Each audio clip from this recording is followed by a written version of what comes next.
racism after that disgusting, nonchalant murder of George Floyd on May 25th in Minneapolis. That cop, Derek Chauvin, just kneeling on his neck and killing him. And the thing about it is, that was not unusual. Derek Chauvin and tens of thousands of police officers act like that every day. And it's not even that unusual now that it's caught on video. What was unusual about George Floyd in Minneapolis is that the people in Minneapolis went into rebellion. They not only demonstrated, they stayed in the streets. And when they stayed in the streets, people all over the country joined them. And this was the biggest mass movement in American history on short notice. 35 million people came out, half of them who had never been to a demonstration before. It's contagious when people stand up.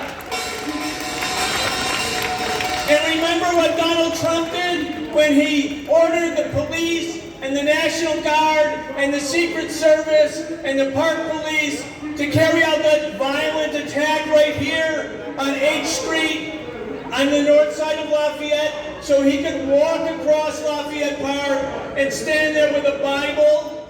He carried out a violent assault against peaceful protesters so he could have his goddamn picture taken. And you know, they thought, Trump thought, the Republicans thought, the cops thought, well, these people are going to get the message that we're going to use unrestrained violence even against peaceful protesters, and they're not going to come back into the streets.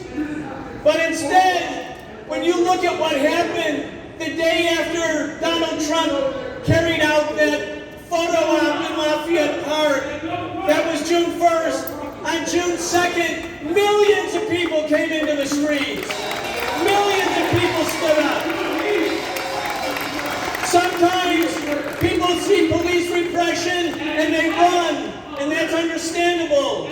But sometimes people see police repression and they don't run, they stand and they say, we're not going to move, and we demand justice. And that's what we witnessed this last summer. You know, every movement goes up and then it goes down a little bit and then it goes up again. It's not just a straight line. The issue for us, for people of conscience, is not just to be there when the thing is going up, when everybody's in the streets all at once. What do we do all of those other days? How do we build this movement? How do we make it strong? How do we sustain it? If you go back and look at the history of the anti-war movement or the civil rights movement, read the story about Rosa Parks. Everybody knows she refused to give her seat to a white man in 1955. But Rosa Parks had been doing that every day for years and years.